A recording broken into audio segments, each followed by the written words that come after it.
আপনারা জানেন আমরা বরিশাল বিশ্ববিদ্যালয়ের শিক্ষার্থীরা বেশ কিছুদিন ধরে শান্তিপূর্ণ উপায়ে আমাদের কিছু যৌক্তিক দাবি দেওয়া নিয়ে আন্দোলন করে আসছি। বিগত এক সপ্তাহ যাবৎ বা এই যে আন্দোলনের সময়ে তারা কোনো প্রকার কোনো যোগাযোগ করে নাই, বরঞ্চ এই আন্দোলনকে দমন করার জন্য তারা হামলা মামলা এর আগে একটা মামলা করেছে এবং এই আন্দোলনের প্রেক্ষিতে একটা সাধারণ ডায়েরি করেছে, যা কোনোভাবেই গ্রহণযোগ্য না।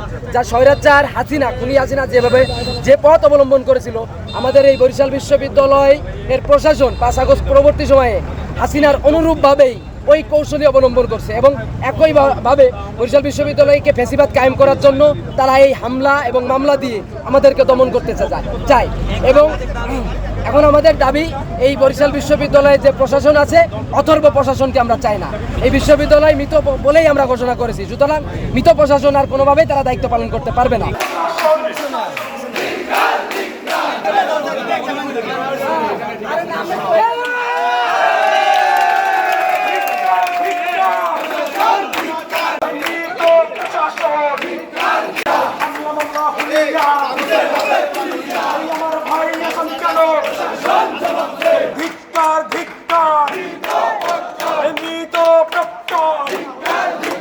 আমরা গত 10 দিন ধরে এই প্রশাসনের 4 দফা দাবিতে আন্দোলন করে আসছে। আমাদের এই দাবির প্রতি কোনো ধরনের চক্কা তারা করে নাই। আমরা ভাবছিলাম যে আমাদের প্রশাসন আমাদের সাথে যোগাযোগ করবে এবং সেটা ছিল 12 ঘন্টার আলটিমেটাম। 12 ঘন্টা আলটিমেটাম যখন শেষ হয়েছে, আমরা দেখি যে আমাদের প্রশাসন গত 10 দিন এবং এই 12 ঘন্টা আলটিমেটাম আমাদের সাথে কোনো ধরনের কোনো যোগাযোগ করে নাই। আমরা এর প্রতিবাদে আজকের আমরা মনে করছি যে বিশ্ববিদ্যালয়ে কোনো ধরনের কোনো প্রশাসন নাই।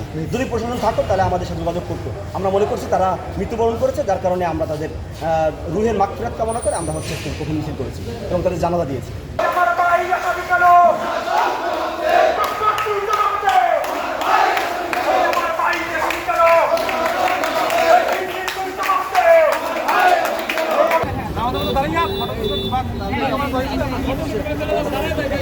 সবাই আমাদের প্রতীকী জানাজায় অংশগ্রহণ করি। বিশ্ববিদ্যালয় প্রশাসনকে, আমার সাংবাদিক বন্ধুরা, আমার বাংলাদেশ পুলিশ, বাংলাদেশ সেনাবাহিনী প্রত্যেকের জায়গা থেকে যোগাযোগ করেও তাদেরকে শিক্ষার্থীদের সাথে যোগাযোগ করানোর ব্যবস্থা করতে পারে নাই।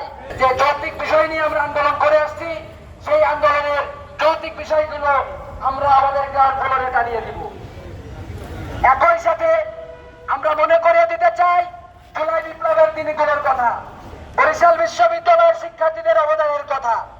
এই বরিশাল বিশ্ববিদ্যালয় থেকেই কিন্তু জুলাই বিপ্লবের যে স্পিরিট, সেটা কিন্তু এখান থেকেই আমাদের হাত ধরে সৃষ্টি হয়েছিল।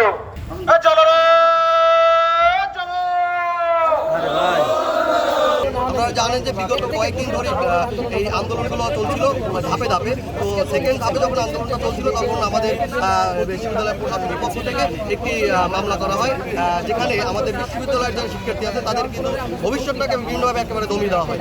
এই যে হামলার মাধ্যমে যে আন্দোলন দমনের যে প্র্যাকটিসটা, এই যে স্বৈরাচার আমলে যে আমরা দেখে আসছি, এই প্র্যাকটিস থেকে বের হয়ে আসার জন্য আমাদেরকে আহ্বান জানাই এবং আমাদের যৌক্তিক দাবিগুলো তারা মেনে নেওয়ার জন্য আহ্বান জানাই। আমাদের যে একজন শিক্ষক আছেন অধ্যাপক মহসিন স্যার, তাকে স্বৈরাচারী আখ্যা দিয়ে তাকে সিন্ডিকেট কমিটি এবং কাউন্সিলিং কমিটি থেকে তাকে বাদ দেওয়া হচ্ছে। অথচ এই মহসিন স্যার জুলাই আন্দোলনে ছাত্রদের সরাসরি পাশে। এটা হলো আমাদের 1 নম্বর দাবি যে আমরা মহসিন স্যারকে তার শপথে আবার ফিরে পেতে চাই এবং এজন্য আমাদেরকে ক্ষমা প্রার্থনা করতে হবে।